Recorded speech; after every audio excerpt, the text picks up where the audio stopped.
अगर आप अपना पीएफ विड्रॉ करने का सोच रहे हो, तो मैं आपको एक बात बता दूं कि पीएफ और ईपीएफओ में काफी बदलाव हुए हैं।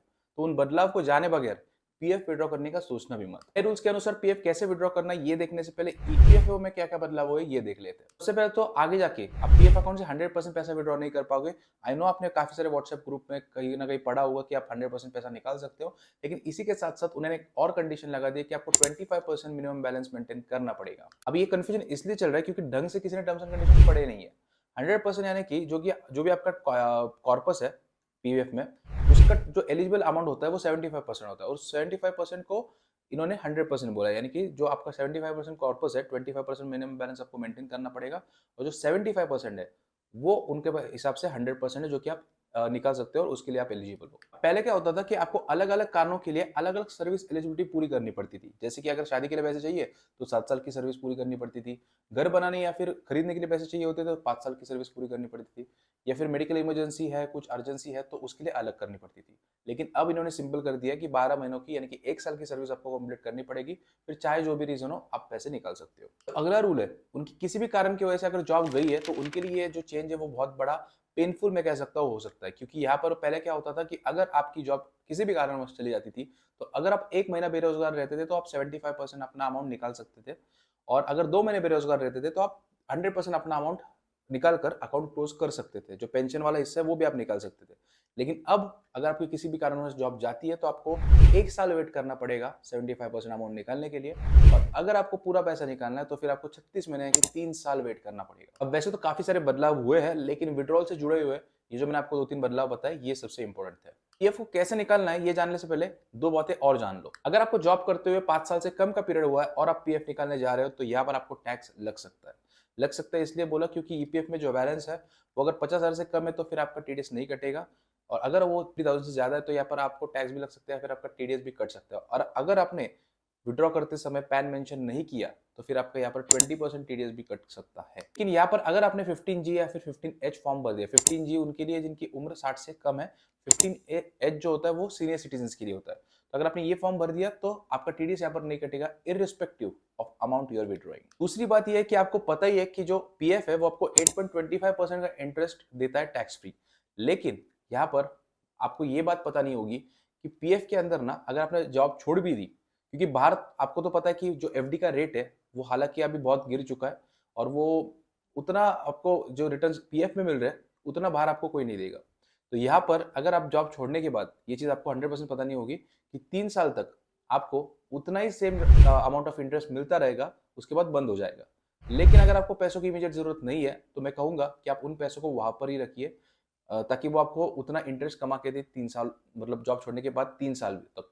उसके बाद आप पैसा निकाल सकते हो अगर आपको इमीडिएट जरूरत नहीं है, तो ये एक अच्छा ऑप्शन हो सकता है क्योंकि बाहर तो आपको इतने पैसे मिलने वाले हैं नहीं। तो अब हम लोग ऑनलाइन पीएफ विड्रॉ करने का प्रोसेस देख लेते हैं। तो सबसे पहले तो आपको ना ईपीएफओ की वेबसाइट पे आ जाना है। उसके बाद यहाँ पर राइट साइड में आप देख सकते हो कि आपको कुछ ऑप्शंस दिखाई देंगे। आपको online claims member account transfer वाले ऑप्शन पर यहाँ पर क्लिक कर देना है। जैसे आप यहाँ पर क्लिक करोगे तो यहाँ पर आपकी यूनिफाइड मेंबर पोर्टल की वेबसाइट खुल जाएगी। तो मैंने ना इसकी लिंक नीचे डिस्क्रिप्शन में डाल दी है to avoid any kind of confusion. ठीक है, उसके बाद यहाँ पर आपको राइट साइड में एक अपना यूएएन नंबर पासवर्ड डालना है और साइन इन पे क्लिक कर देना है। अगर आपको अपना यूएएन नंबर नहीं पता तो अपने ऑफिस या फिर एचआर टीम से भी कंफर्म कर सकते हो। आई एम श्योर कि आपका जो universal account number UAN number है ये आपके सैलरी स्लिप पे भी लिखा होगा, तो आप वहां से भी कंफर्म कर सकते हो। यहाँ पर ना जैसे आप साइन इन पे क्लिक करते हो आपके नंबर पर एक ओटीपी आएगा। उस ओटीपी को आपको यहाँ पर डालना है और उसके बाद आपको यहाँ पर सबमिट पर क्लिक कर देना है। यहाँ पर ना पीएफ विड्रॉ करने से पहले आपको अपनी केवाईसी डिटेल्स चेक कर लेनी कि सब कुछ ठीक है या नहीं। तो आपको चेक कर लेना है कि आपका ठीक से सब कुछ अपडेटेड है या नहीं, जैसे कि बैंक डिटेल्स, पैन, आधार, ये सब कुछ ठीक से अपडेटेड होना चाहिए। पीएफ को विड्रॉ करने के लिए ना आप यहाँ पर चेक कर सकते हो कि ऊपर ऑनलाइन सर्विसेज दिख रहा है, वहां पर आपको सिलेक्ट करना है और सिलेक्ट करते आपको ड्रॉप डाउन के 4 से 5 ऑप्शंस दिखाई देंगे। आपको first option online claims form जो दिखाई दे रहा है उस पर क्लिक कर देना है। पर आप जैसे ही क्लिक करोगे आपको ना अपनी केवाईसी डिटेल्स, सर्विस डिटेल्स सब कुछ मिल जाएंगी, डेट ऑफ एग्जिट भी आपका सब कुछ मेंशन होगा। तो ये सब इन्फॉर्मेशन ना आपको ठीक से चेक करनी है। ठीक है, उसके बाद अपना बैंक अकाउंट नंबर आपको यहाँ पर डाल देना है, और यहाँ ध्यान रहे कि वही बैंक अकाउंट डालना जो आपके केवाईसी में अपडेटेड है, वरना आप दूसरा डाल दोगे। जो अपडेटेड है वही डालना। यहाँ पर आपको अगला जो स्टेप है वो है कि बैंक अकाउंट नंबर जो है वो आपका डालना है और वेरीफाई पे आपको क्लिक कर देना है। जैसे आप वेरीफाई पे क्लिक कर दोगे, इसके बाद आपको नेक्स्ट टर्म्स एंड कंडीशंस दिखाई देंगे जैसे यहाँ पर दिख रहे हैं, और उसके बाद वेरीफाई होने के बाद आपको नीचे प्रोसीड फॉर ऑनलाइन क्लेम पे क्लिक कर देना है। नेक्स्ट स्क्रीन में आपको बता रहा हूँ, यहाँ पर आपको नीचे I want to apply for का जो ऑप्शन दिख रहा है, यहाँ पर आपको क्लिक करना है। फिर ड्रॉप डाउन में आपको 4 ऑप्शंस दिखाई देंगे। इसमें भी अगर आपने परमानेंटली जॉब को छोड़ दिया और पीएफ विड्रॉ करना चाहते हो तो फॉर्म 19 और 10C बेनिफिशियल होता है, और अगर जॉब में रहते आप अपने एडवांस पीएफ को विड्रॉ करना चाहते हो तो फिर यहाँ पर आपको फॉर्म 31 के साथ आगे बढ़ना पड़ेगा।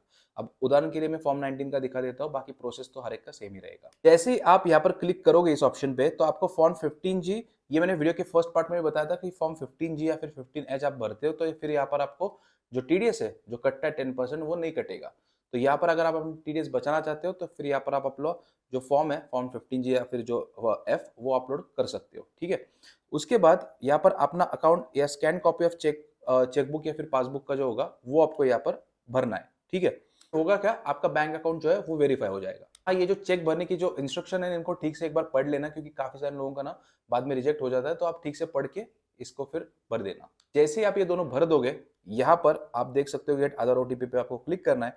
ओटीपी डालने के बाद आपको बस वेरीफाई कर देना है, और इतना सब कुछ करने के बाद आपका जो प्रोसेस है वो यहाँ पर कंप्लीट हो जाता है। अगर आप यहाँ पर अपना क्लेम ट्रैक करना चाहते हो तो आप देख सकते हो यहाँ पर ऑनलाइन सर्विसेज में आप ट्रैक क्लेम स्टेटस पे क्लिक करके यहाँ पर आपको सारी डिटेल्स दिख जाएंगी। पर ध्यान रहे कि हमने पीएफ विड्रॉल के लिए फॉर्म 19 भरा है, आपको पेंशन के लिए फॉर्म 10 भी इसी तरीके से वेरीफाई करना होगा, और प्रोसेस जो है वो लगभग सेम ही रहेगा। वही फिर से आपको ऑनलाइन सर्विसेज पे क्लिक करना है, फर्स्ट ऑप्शन ऑनलाइन क्लेम पे आपको क्लिक करना होगा, और अपना बैंक अकाउंट नंबर यहाँ पर आपको भर के वेरीफाई करना होगा, ठीक है। नेक्स्ट स्क्रीन में आप I want to apply for में फॉर्म 10C आपको यहाँ पर सिलेक्ट करना है। अब नीचे वही प्रोसेस है, जो सेम प्रोसेस मैंने आपको बताई थी वही प्रोसेस है, आपको एड्रेस भर के वही सेम चेक अपलोड करना है, एंड फिर आधार आपको यहाँ पर ओटीपी से वेरीफाई कर लेना है, ठीक है। अब ये जो मैंने पूरा प्रोसेस आपको बताया, ये करने के बाद 1 से 2 हफ्तों में अगर आप इसी तरीके से प्रोसेस को करते हो तो ईपीएफओ से कुछ ना कुछ अपडेट जरूर आ जाएगा, और अगर सब कुछ सही रहा तो 1 से 2 हफ्तों में जो पैसे है वो आपके बैंक अकाउंट में आ जाएंगे। और अगर कुछ गैप हुआ तो एरर आ जाएगा विद एक्सप्लेनेशन कि क्या दिक्कत है। अब अगर आपको ये वीडियो सच में अच्छा लगा हो, तो हमारी बहुत मेहनत लगती है आप तक ये सब कुछ पहुंचाने में और ये सब कुछ दिखाने में, तो प्लीज़ मैं चाहता हूँ कि आप अच्छा सा एक कमेंट कर दो नीचे कि this is the best video on PF withdrawal. हमारी मेहनत सफल हो जाएगी। बाकी आप इस चैनल पर नए हो तो चैनल को सब्सक्राइब करना बिल्कुल मत भूलना, और इस वीडियो को अपने हर उस दोस्त के साथ शेयर कर देना जो पीएफ विड्रॉ करना चाहता है।